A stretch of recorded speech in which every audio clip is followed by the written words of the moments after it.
dans un système dont la dynamique ou le fonctionnement intrinsèque est d'aller plutôt vers une absence de changement que vers un changement. Alors là-dedans, les ingénieurs, ils arrivent facilement à trouver leur place quand il s'agit de faire la même chose différemment. Je vais préciser ce que je veux dire par là. Donc on fait la même électricité qu'avant, mais on la fait différemment. Et en gros, tout serveur de café dans Paris a une partie de ses revenus qui dépend des émissions de Roissy. Alors on fait quoi ? On encourage ces gens-là à devenir plombiers ou on les laisse là. Voilà.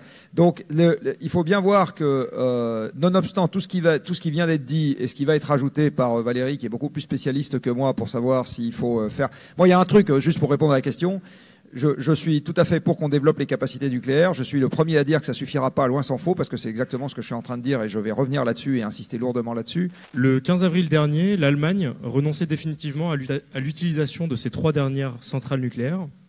En France, le débat reste entier, comme l'a montré la dernière campagne présidentielle, quant à la construction de nouveaux EPR et à l'extension de la durée de vie des centrales existantes. Pensez-vous que l'objectif actuel français de construire 6 EPR d'ici 2035 est le meilleur moyen d'adresser le problème énergétique français ?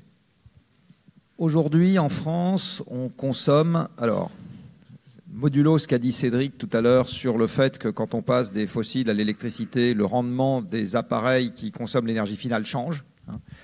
On consomme à peu près 1600 TWh d'énergie finale en France. On produit, avant la corrosion sous contrainte, à peu près 500 TWh d'électricité, c'est les ordres de grandeur. Admettons qu'on passe à 700 et qu'on ne consomme plus du tout d'énergie fossile. Ça veut dire qu'on doit passer de 1600 à 700 TWh d'énergie consommée dans le pays. Donc, est-ce qu'il faut lancer des EPR ? Je ne vais pas revenir sur tout ce qui a été dit, que je partage largement. Je pense que, OK, mais le gros du chantier, il n'est pas dans lancer les EPR, ça c'est la partie facile, il est dans passer de 1600 à 700 TWh d'énergie consommée dans le pays, parce que ça, c'est quelque chose qui va être extrêmement difficile et sur lequel, pour le moment, c'est plutôt un angle mort des politiques d'une façon générale. C'est un angle mort et ça pose 1 milliard de problèmes pratiques. Cédric a dit tout à l'heure quelque chose que je partage complètement. Je ne vois pas une seconde comment est-ce que le transport aérien va pouvoir faire sa part dans une baisse de 5% des émissions planétaires par an, tout en continuant à avoir un trafic qui augmente. Alors du coup, la scolarité à l'X, on encourage ou pas les stages à l'étranger ? D'accord ? On fait quoi ? Bon. Donc voilà un premier problème pratique. On a 10% du PIB en France qui dépend du tourisme. Et en gros, tout serveur de café dans Paris a une partie de ses revenus qui dépend des émissions de Roissy. Alors, on fait quoi ? On encourage ces gens-là à devenir plombiers ou on les laisse là ? Voilà.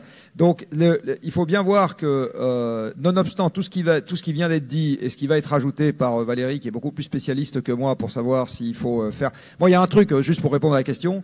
Je suis tout à fait pour qu'on développe les capacités nucléaires. Je suis le premier à dire que ça suffira pas, loin s'en faut, parce que c'est exactement ce que je suis en train de dire et je vais revenir là-dessus et insister lourdement là-dessus. Après, savoir si dans le développement des capacités nucléaires, il faut faire des EPR, des EPR2 ou refaire des 900 mégawatts ou faire directement faire tenir les réacteurs aussi longtemps qu'on peut et faire directement de la 4e génération, je sais pas quoi. Je pense qu'aujourd'hui, ce débat-là est pas extrêmement bien instruit. C'est-à-dire, je suis pas sûr qu'aujourd'hui on s'ouvre suffisamment les chakras au sein même de la filière nucléaire où est la meilleure option qu'on puisse activer pour essayer d'avoir le plus possible, dans les délais les plus courts possibles, dans un monde où de toute façon il va y avoir des aléas, des imprévus, etc. Parce que d'ici à 2050, des coups du sort, il va y avoir plus d'un. Donc il faut aussi que les plans qu'on fait sur la comète résistent à ce genre de trucs, d'un côté comme de l'autre. Et mais la partie, encore une fois, qui me semble être la partie la plus importante, c'est de savoir comment on organise cette fameuse sobriété ou cette fichue sobriété dont on parle tant et que pour le moment on ne regarde pas du tout sous un angle pratique. Je vais poser une autre question. Aujourd'hui, pas plus tard que ce matin, il y a le patron d'Airbus qui est passé à la radio. Dans un monde dans lequel le trafic aérien baisse, qu'est-ce qu'on fait d'Airbus ? Qu'est-ce qu'on fait des Toulousains ? Qu'est-ce qu'on fait de l'économie toulousaine ? Qu'est-ce qu'on fait de Supaéro ? Enfin voilà. Donc, Donc il y a voilà. Donc là, alors que comment est-ce qu'on fait un réacteur nucléaire? On sait faire. Donc on peut s'empailler pour savoir si la SN est un peu trop méchante, pas assez méchante, je sais pas quoi. Bon bref, mais enfin on est en terrain connu. Sur la partie, on baisse très rapidement la consommation d'énergie. On est en terrain totalement, tout en préservant la paix sociale. On est en terrain totalement inconnu.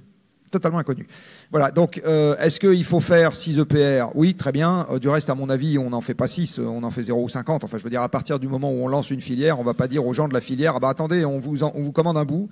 Donc installez donc une échoppe pour vendre des glaces là l'été, et puis jusqu'au 15 juillet, on vous dit qu'on vous achète des glaces, puis après on vous dit rien. Bon, y a un certain nombre de gens qui vont dire, bon attendez, je vais quand même regarder à 2 fois avant d'y aller. Donc est-ce qu'on relance la filière? C'est un débat, mais j'insiste, quelque part, c'est un débat facile par rapport au débat beaucoup plus difficile qui est, sachant que les 6 ou 12 ou 30, peu importe, EPR, vont de toute façon, dans un monde qui doit se décarboner, pas faire la totalité du job, ni avec les renouvelables non plus, très loin s'en faut. Qu'est-ce qu'on fait pour faire baisser rapidement? Oui, c'est mon postulat. C'est mon postulat parce que quand on regarde la facilité d'emploi des combustibles fossiles, par exemple, dans la production industrielle, le fait de tout électrifier, tout hydrogéner, etc., quand on regarde les rythmes de changement la vitesse à laquelle ça doit aller, on se rend compte qu'on est face à quelque chose qui a très peu de chances de se réaliser. Donc il va y avoir une baisse des flux physiques à organiser. Et je pense que ça, c'est un chantier sur lequel, pour le moment, il n'y a pas assez de cervelle et de matière grise investie. Et ce n'est pas du tout antinomique avec ce qui vient d'être dit. Hein. Je dis juste que c'est un autre pan qui me paraît aujourd'hui être très mal adressé. Vous avez posé le problème essentiellement d'un point de vue technique, et j'ai l'impression que vous avez abordé les choses d'un point de vue d'ingénieur et proposé surtout des solutions d'ingénieur à travers des scénarios. Mais j'ai l'impression que si le problème était purement un problème d'ingénieur, ça fait 20 ans qu'il aurait déjà été réglé et on ne serait pas là pour en parler ce soir. Donc j'ai plutôt l'impression que le cœur de la difficulté se situe dans des choses socio-économiques. Pour préciser ce que je veux dire, vous avez beaucoup parlé de production, du fait de réduire la production ou bien de la décarboner, peut-être les deux. Mais moi, je sais pas, quand on me parle de production, je suis très classique. Je pense au fait qu'il y a des gens qui possèdent les moyens de production et qui, de ce fait, décident de la production, qu'est-ce qu'on produit, comment on le produit, en quelle quantité, de quelle façon. Donc il y a ces gens, enfin une classe socio-économique qui possède des moyens de production, qu'on appelle la bourgeoisie. Je voulais savoir ce que ces réflexions vous inspiraient. Alors que la France veut relancer le nucléaire pour réussir sa transition énergétique, un grand défi reste souvent oublié, la sobriété, c'est-à-dire consommer beaucoup moins d'énergie. Dans cette vidéo, on découvre que construire des centrales, c'est une chose, mais changer nos habitudes de vie, c'en est une autre. Le problème ne serait-il pas plus social que technique? Et les élites économiques sont-elles prêtes à renoncer à leurs privilèges énergétiques? Dites-moi ce que vous en pensez en commentaire. Abonnez-vous à la chaîne pour ne plus rater les vidéos d'actualité sur la politique et l'énergie. Et maintenant, suivez la suite pour tout comprendre. Il y a plein d'endroits où le monde politique et les décideurs économiques ou les gens qui ont du pouvoir dans les rouages se fréquentent, parlent ensemble, etc. C'est des milieux, c'est assez perméable, tout ça.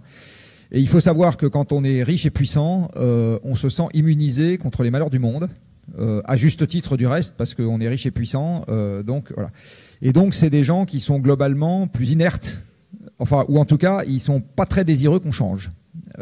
C'est absolument évident. Quand vous êtes assis sur la rente, hein, vous n'avez pas envie de vous en passer, en général.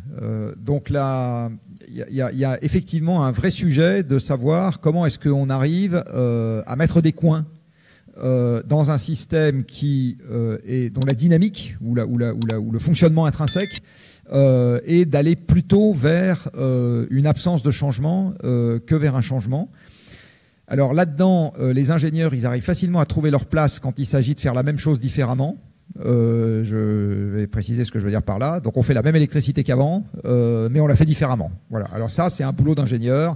On avait des centrales à charbon, on va avoir des centrales nucléaires, on va avoir des éoliennes. Ça, c'est parfait, c'est un boulot d'ingénieur. Là où le boulot n'est pas un boulot d'ingénieur, c'est si avoir moins d'énergie, ça veut dire moins de gens en ville, comment est-ce qu'on s'organise? Et alors ça, c'est pas du tout un boulot d'ingénieur, ou plus exactement, c'est un boulot dans lequel il y a encore une part pour les ingénieurs, parce qu'il est question d'infrastructure, il est question de je sais pas quoi, mais c'est pas que un boulot d'ingénieur. Il y a un sujet de comment est-ce qu'on gère les sujets de statut. Comment est-ce qu'on fait que faire du vélo, ça devienne mieux considéré sur le plan du statut que d'avoir une Porsche. Bon, bah ça, c'est pas du tout un truc d'ingénieur. Bon. Donc, il y a une les gens qui aujourd'hui ont beaucoup d'argent, c'est les gens qui sont puissants, c'est des gens qui vendent des trucs qui coûtent cher et donc qui consomment beaucoup de ressources globalement. Bon, le sac à main de Monsieur Bernard Arnault coûte ou de Monsieur Hermès coûte un peu plus cher, mais globalement quand même. Donc, la part de l'ingénieur là-dedans, elle ne doit pas être et elle ne sera jamais de décider de tout pour le bien de la population et elle ne doit surtout pas l'être. Mais par contre, il est absolument évident que ce n'est pas un problème d'ingénieur de savoir comment est-ce qu'on fait remonter des préoccupations de la collectivité pour détricoter pour partie un système de rentier qui n'a pas envie que les choses... Et alors là, je suis en train d'enfoncer des portes ouvertes en vous disant ça, parce que si vous lisez ou relisez Machiavel, il vous disait exactement la même chose.